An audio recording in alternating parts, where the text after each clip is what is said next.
welcome back to the Undeserving podcast, where two Christians and then some random third guy break into my house and we talk about things, hopefully in a friendly manner. Excuse me, sir. I don't happen to know you, but I'm Josh. I'm Bryan. Who are you? Well, I actually lived down in that bridge down there, and I just kind of saw a camera and I was like, dude, this would be dope, so... Oh, my name's Micah. Micah, good to meet you, man. Nice to meet you, dude. You smell pretty bad. Oh, dude, I mean, I've only been there for 3 months, but, you know, it's one of those things. Yeah, you gotta wash that algae off, man. Yeah. I'd let you use my shower, but you're Dude, filthy. I actually went to the bathroom and I saw some of that squash soap you have, man. Dude, Squash. I think I could use it right now. I don't know. So, shameless plug right now. So, on a serious note, once again, I'm Josh. This is Bryan. This is our new friend, Micah. Not my new friend. I've known Micah for a long time. Yeah, so just real quick, 20 seconds. How you folks know each other? Oh, man. Micah and I met at C4, which is our young adult service at Calvary. We were acquaintances for a while, talked a little bit, and then Micah had a game night at his house that he invited me to. When everyone left, I stayed around a little longer, started chatting with him and his wife, Callie, and then I think we really started to connect there, like really hit it off, and we've been great friends ever since, and we actually started doing ministry together, and it's been great. It's been a pleasure knowing Micah. Dude, same here, man. Absolutely. Awesome. Micah, I'm glad you're here. Looking forward to getting to know you. Me too, man. This first question that we answer is going to tell me a lot about you. But first things first, shameless 20-second plug. For all you guys out there, yeah, you, Dr. Squatch soap, it's fantastic. Changed my life. That's all I'm going to say about it. Pine tar, nautical sage, it's all you need. It's all you need. I really like the I was plugging one to you like crazy the other day. It wasn't the gold moss scrub, it was the other one. Goodness gracious, I can't remember what it is. I gave you a bar of pine tar the one time. Pine tar is really good. It was distract them for a minute, please. Well, honestly though, like the commercials are probably the best commercials I've ever seen in my life. They're hilarious. Oh yeah, that was what convinced me to get Dr. Squatch. I was like, that is just so funny. I just have to get it. The cedar citrus. Oh, dude, the cedar citrus is pretty good. Yeah. All right, so I'm like the only one in this table right now that has never tasted. Well, yeah, probably should have tasted it, but has not ever tried. You could probably eat the new chalky milk one. Oh yeah, the chalky milk. Listen, I'm the only one that has not tried any of these products, and I keep hearing from you. And now fantastic. you're a fan. I'm guessing too. See me after the podcast. I'll give you a free bar of soap. Smells like you need it. Dude, that bridge, bro. You gotta get it. Micah actually coined. He got the idea of our like catchphrase for our Heresy Hunters page from a part of the Dr. Squatch commercial. The shampoo one, right? Yeah, where he tackles. This is shampoo and conditioner in one. He tackles him. He goes, "No, Mike, that's heresy." So now Micah always like puts the false teacher up, like Joel used to be like, "No, Joel, that's heresy." Love it. So for those of you who watched our last fun episode, we promised you guys the next thing we would answer at the beginning of our fun episode would be our ideal Pokemon teams. This isn't a Pokemon channel, I'm throwing that out there, but as gamers, everybody's touched Pokemon at least once. We just wanted to real quick give the 6 Pokemon that we feel would make up our favorite team. The only rules we gave ourselves were only 1 starter and no legendaries. So, Bryan, why don't you go ahead and start? What's your ideal team? So I didn't necessarily pick all my favorite Pokemon here because I didn't feel like it'd be a very balanced team. Right. So I decided to pick some really good Pokemon that vary in types. That way I could cover a lot of ground. So I picked Empoleon, who is Water and Steel. It's not my favorite starter. I think he's a great starter, though.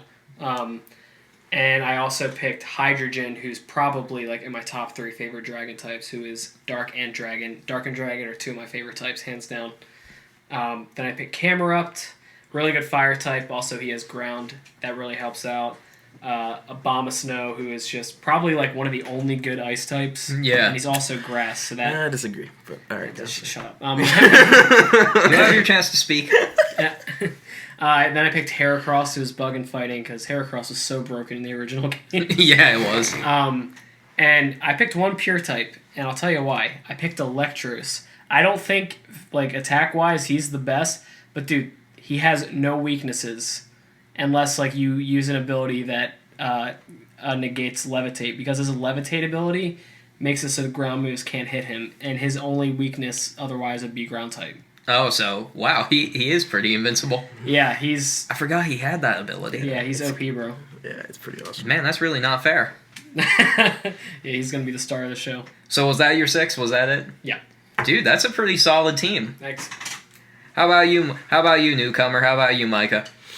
Who just so happened to be prepared for this discussion. Oddly enough. Oddly enough, man. It just kind of happened. Well, honestly, when we were talking about it, I have a lot of favorites, and there's some of my favorites in here. So for my starter, I chose Infernape because he is one of my favorite starters of all time. Awesome. He's firefighting. He's super fast. And having that fighting type gives him a lot of resistances to stuff that would have hurt him beforehand. Exactly. So, yeah. So I do love Infernape. And then I do love Trevenant. He's Ghost and Grass. Yeah, yeah. He's incredible. So a lot of the weaknesses that he would receive as a grass type, it's good coverage when he's Ghost. So he has good coverage overall. Good. I do love Vikavolt as well. I chose him. He's electric and bug. He's super fast as well. Great moveset. Awesome stats. I do like Flygon. He's one of my favorite. He's one of my favorite dragons. I know a lot of people are like, oh, well, Dragonite. Yeah, I mean, Dragonite's great. But I think Flygon is so much faster than Dragonite. Better stats. I did get really mad when they refused to give Flygon a Mega Evolution when that was the big thing. Oh, yeah. If any Pokemon deserves a Mega Evolution, it is Flygon. Flygon's really good. Yeah, he's great. Ground and Dragon. Good typing.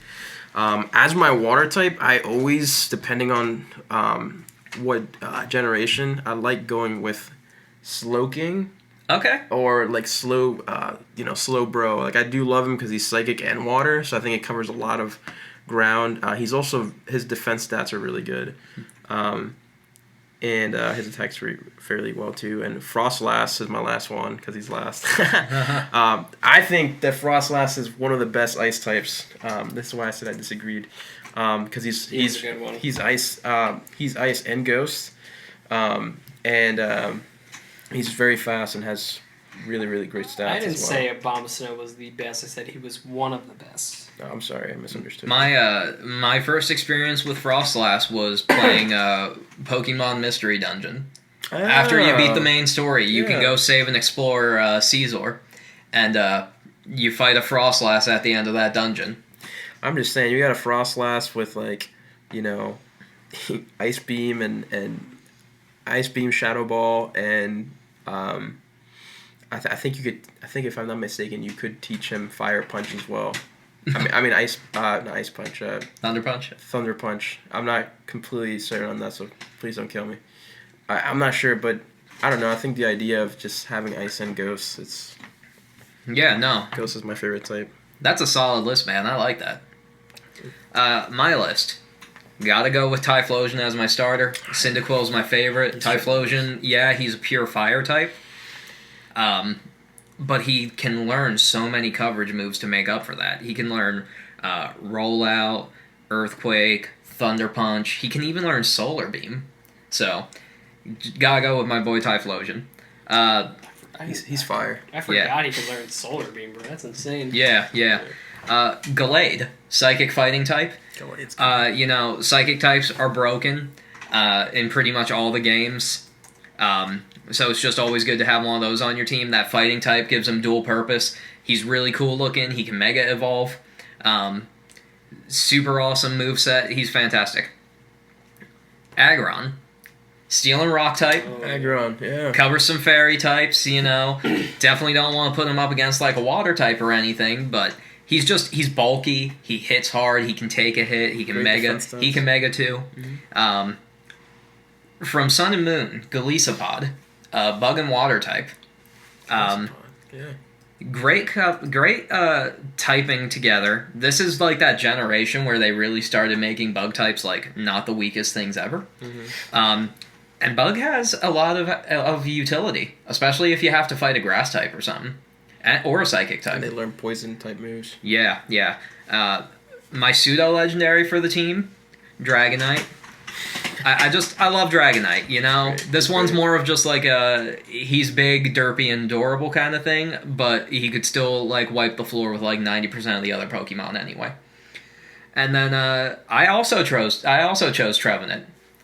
You know, that Ghost is just such an essential type I feel to have on a team. I was originally going to go for Dusknoir, but he's pure Ghost, and I didn't have a Grass type yet. So I was like, you know, Trevenant can do both. He'll be able to take out Water types for me. As a Ghost type, he's got, you know, Psychic taken care of. He's got other Ghost types taken care of. So, yeah, that's my team. So, I would love if we got some audience participation in the comments when this video goes live.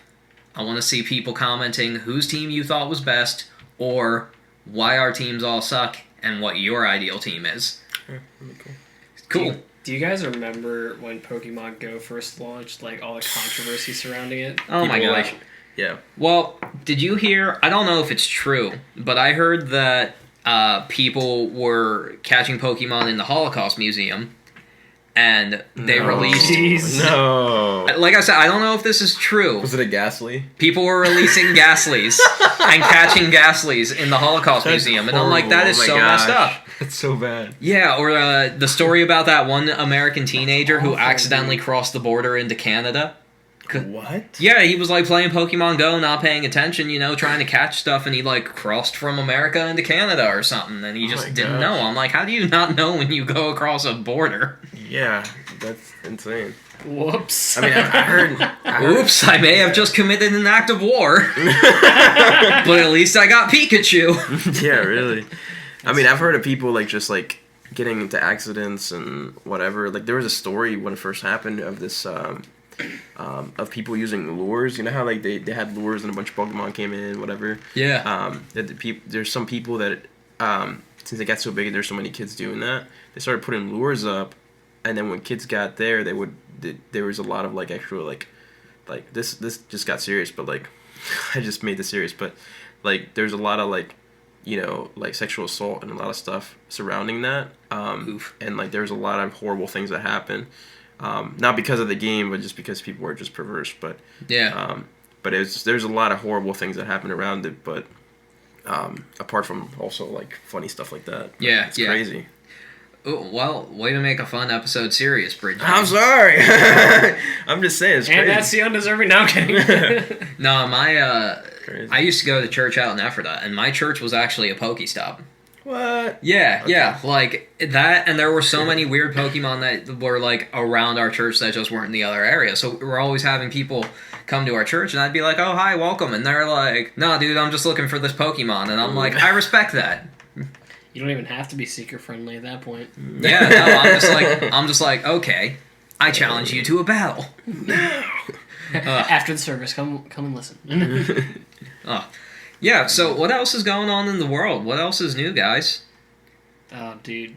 I'll tell you what, as far as games I've been playing, I've been playing the remake of the PS1 game Medieval that came out like towards the end of last year. It's for free on PSN right now. Is it really? Oh, wow. And yeah, I'm having a great time with it. You know, I know it got like pretty mixed reviews, but the fact that I am a skeleton who can take my own arm off and beat somebody with it, that made it all worth it for me. Sounds like Wednesdays for me. Is that how you spend your Wednesdays?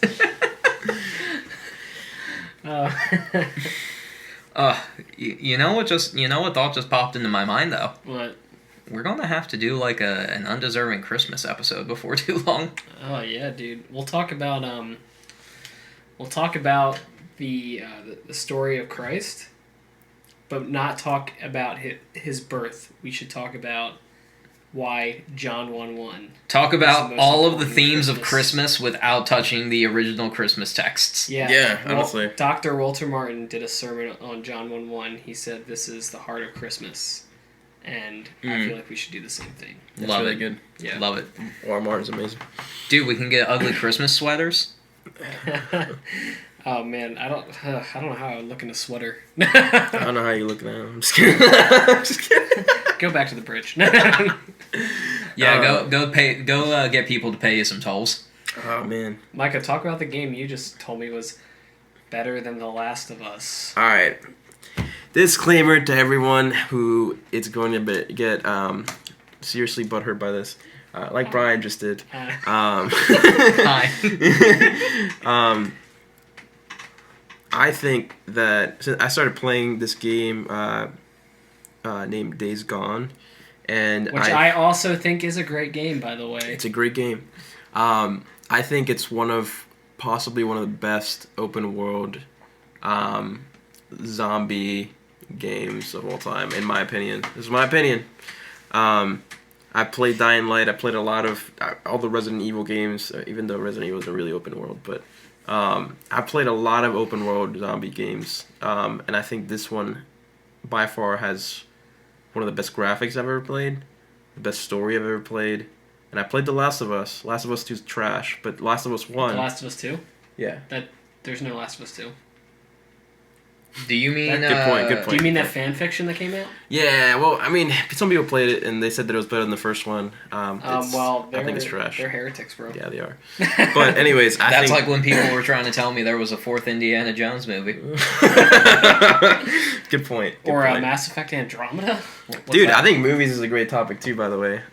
Dude, I could talk movies all day. Dude, same. But seriously, I think Days Gone, just to hit the emphasis, comparison between Last of Us and Days Gone, I would say The Last of Us is an incredible story, hard feeling. You get involved in the story, like really emotionally involved. So I think emotional involvement, Last of Us can win that. But when it comes to like a variety of emotions, a variety of things that you could do in the game, I think that Days Gone wins that because you have so much stuff that you can do, and it all intertwines with the story one way or the other. When The Last of Us has one story, it has many involvements, but like not a lot to do instead of just a story. So that's why I like this one more. Not that. So I hope that kind of like explains it. Yeah, better. no, dude, I completely understand. 1 second. Security, take him out. But The Last of Us was one of the first.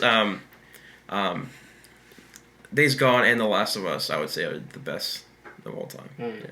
Yeah, I agree. I didn't beat Days Gone. I really enjoyed what I played, but I got a little sidetracked. As far as games I'm playing right now, man, nothing that exciting if I'm being honest. Bloodborne.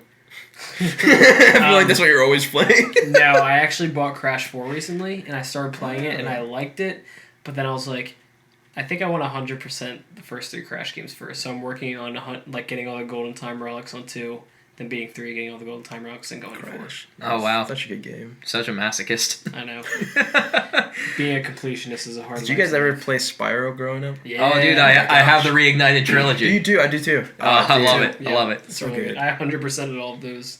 Did you already? Oh my goodness, dude! I don't have time for that No, stuff. me either. They're so good though. I don't like So, it either anymore. talking about the emotional connection in video games. Fun story here. To poke fun at myself. So, growing up, and you know, to this day, love Sonic the Hedgehog. I will always have a special place in my heart for Sonic the Hedgehog. And I remember playing Sonic Adventure, the director's cut, on my GameCube, right? And there's a character in there, you play as a robot at one point, his name's Gamma. Yeah. And Gamma becomes self-aware and starts killing off his robot brothers to save the little animals that are trapped inside. And at the end of the thing, you end up facing like the original brother. What was his name? Beta. And cool robot shootout, and then you both die. And I cried. I wept bitter tears for the loss of Gamma. And it was pretty pathetic, you know, like fat little 7-year-old Josh just weeping over a robot. Stop. So, other than that, yeah, Kingdom Hearts. All of the emotion wrapped in there. Yeah, that's true. You know, and how you can basically throw the same, like, 5 words together and make a coherent sentence for the game. Darkness, darkness, hearts, darkness, light, darkness, friends, darkness. Yeah, no, that's true. Well, yeah, there's there's been some for sure. Did you guys ever play the game The Darkness? I don't think I have. Where he plays that mob member who's like trying to get out, but he gets like. Oh, doesn't he over. get? Is that the one where he gets possessed by something and like he has like these really cool powers now? Like these tentacle things. These like tentacles that like can kill people. There's like this one like really unexpected scene where like the mob holds his girlfriend hostage. And, like, you think, like, he's going to come in and save her, but, like, the darkness won't let him. And then they just, like, kill his girlfriend in front of him. And, like, it's, like, in the middle of the game, too. So it's not like that was, like, the big ending. It was just, like, oh, my gosh, I can't believe that just happened. Oh, and you had to put up with that for the rest of the game? Yeah. That's terrible. Yeah, it was oof, that was... Oh, and the, oh, yeah. I remember... Did you guys play Modern Warfare 2? No. You didn't play that one? Do you remember that airport mission? Oh, man. Yeah, that was rough. Do you know about that, Josh? So, I might know. Clue that in. Tell me about that. No Russian, that's what it was called. So basically, you're playing as a spy, American spy who goes and joins the Russians, and they're trying to enact war. Okay. So they go into this airport, and you just hear them, like, you're just, like, gearing up, and he says, the main villain says, remember, no Russian, and then you and the crew members just go and just, like, start opening fire on the airport, and you're just killing civilians, and it's like, oh, what the heck? Oh, dang. Yeah, it was horrible. There was actually an option to skip that mission, because it was, like, so controversial. Oh. Wow, that's dark. I think the only thing I really know from the Call of Duty series, since I've never played it, I guess there was this one in one of them where your commanding officer turned out he was like duping you guys the entire game. Yeah, that was the same game. And then you like pull the knife out of yourself or whatever and throw it at him while you're saving your teammate or whatever. That was the yeah, best dude. part. So like, I was like, wow, what a way to end the game. Yeah, dude. The early Call of Duty games, like, the stories were surprisingly like really deep, but then they started becoming cash grabs. The story of Call of Duty Ghosts, though, that was a great story. Yeah, it was an okay game. That was a good story, though. The story of it was good. Yeah, but then they started making like space games. Yeah, I don't like when it became more futuristic games. Hold on. Okay. The American military straight up has a space force now, guys. We have to start having Call of Duty games that take place in space. No, I know. Like, no, guys, this is Modern Warfare. This is where it came from. Back to that space thing, though. I'm just putting it out there. If any politician out there is listening to this, if we're going to have a space force, let's just get it out of the way. We're calling anybody enlisted in the space force Space Rangers. Okay? Everybody wants it. Everybody wants to feel like Buzz Lightyear. Just make it happen. Do you know politicians are listening to this? Future politicians. Yeah, right. Fair enough. All right, fair enough. How would you feel if, like, just some, like, random senator from, like, Kentucky was listening to this? I would be concerned, and also hope that he would plug us. Just plugs us to all of Congress. Donald Trump ends up watching our podcast. Get a thumbs up from Trump Daddy. Oh, dude, that is funny. Aerith's death in Final Fantasy VII. Oh, dude, I remember the first time I played. You see, the thing about that one that hits you is, I didn't play Final Fantasy VII for the first time until maybe 3 or 4 years ago. And I knew it was coming, and even though I knew it was coming, it still hit me right in the feels. Because Aerith is just this sweetheart the entire game. You know, you really grow to like her, and then she's taken away from you. It sucks. That being said, Final Fantasy VII Remake, what do you think, Woody? You think they're going to change the timeline too much? You think they're going to let her live? I don't know, man. Because there was that whole theory that they were originally going to bring Aerith back, but for some reason they didn't, because it was like cut content, I guess. Okay. Because do you remember at the end, like, they all gather for like the final boss? There's like a spot where Aerith was supposed to be that they didn't put her in. Did you know, kind of building on that, at the final boss, they were going to have it so that the only party members who survived were the 3 you put in your party. That's so crazy. They were going to kill everybody else. And then the person who was directing 7, I think Tetsuya Nomura was still doing that one. Yeah, he wanted to kill off everybody except for who you had in your party to fight Sephiroth. And they were like, no. That's too dark. Did you ever play? Did you hear the game called Darkest Dungeon? Yeah. They're like the last boss in that game. You have to select a party member who you want to die. Oh, that's terrible. Yeah. Now, Darkest Dungeon, if I'm thinking of the same one, that's the one where you have to like monitor your teammates' like sanity meters, right? Sanity, and like if they get too stressed out, they can just have a heart attack and die. Ugh. That game is brutal, bro. You see, as somebody who loves fantasy lore and stuff like that and plays Dungeons and Dragons, I always stop and am just like, oh yeah, it'd be so cool to just like go on all these adventures and like, you know, kill goblins and save people, and then like they make a game like that and I'm like, you know, that's probably a really good point. If I'm fighting some witch that can straight up put me in a cauldron and kill me within a second, like, yeah, I may not want to do the whole adventuring gig. Probably not. Yeah, probably not. But I feel like in a past life I was a Viking. In your past life, you were also a heretic. I'm just Who said I ever stopped? Nani? This is why I'm here. I'm just kidding. No deska. Oh man, that's awesome. No, have you guys ever played Evil Within? I played the first one and I started playing the second one.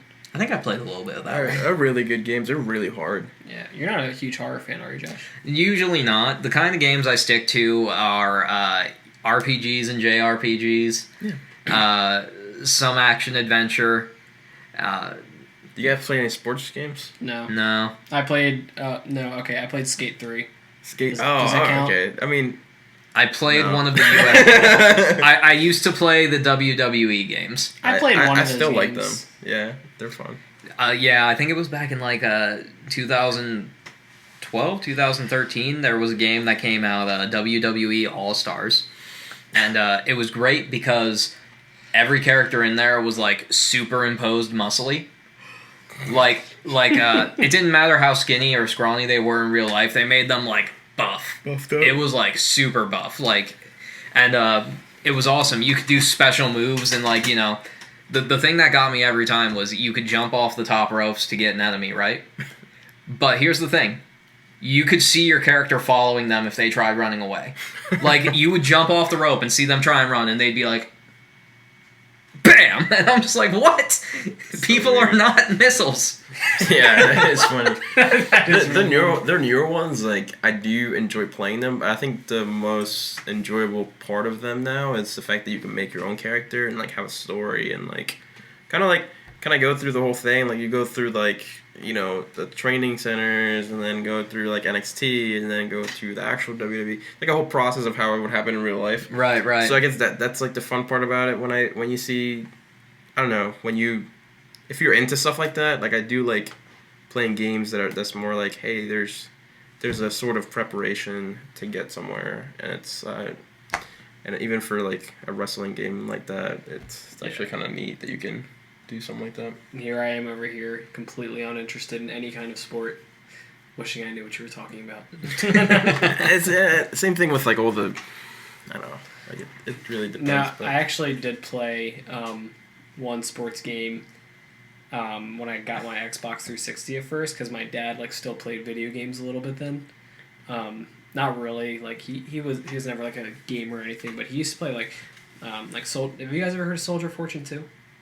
Yes. Yeah, that was a pretty big game back in the day. Also, I didn't realize this, but if you have the violence on in that game, it's one of the goriest games ever made. It is so violent, dude. Like, you'll just be shooting someone, their body parts will just fly off. And it's like, they're like real people, too. So Gosh. And, oh my gosh.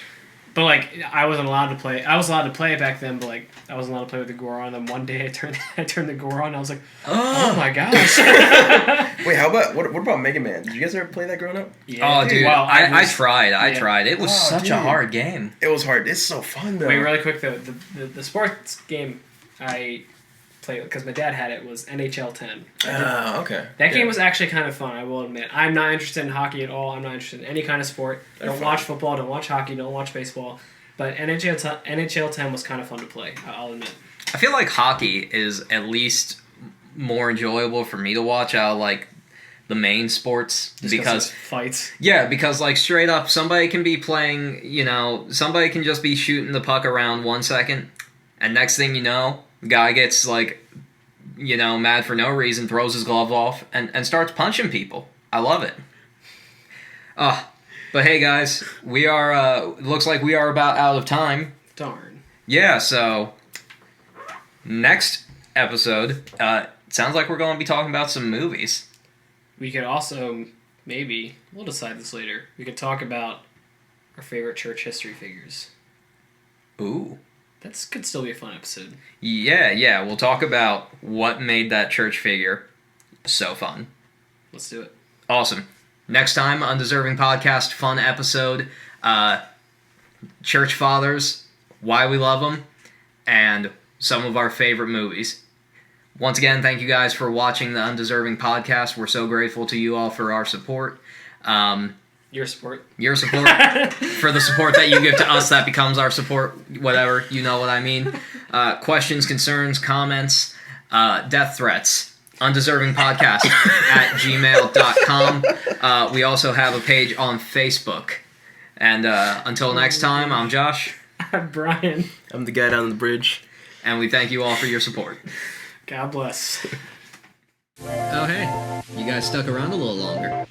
Hope you liked that episode. Let's say there's a random box somewhere over here. Or maybe let's say Woody raises his arm and points somewhere over this way. Say you click on one of those videos and watch more Undeserving Podcast. We'll be waiting for you guys.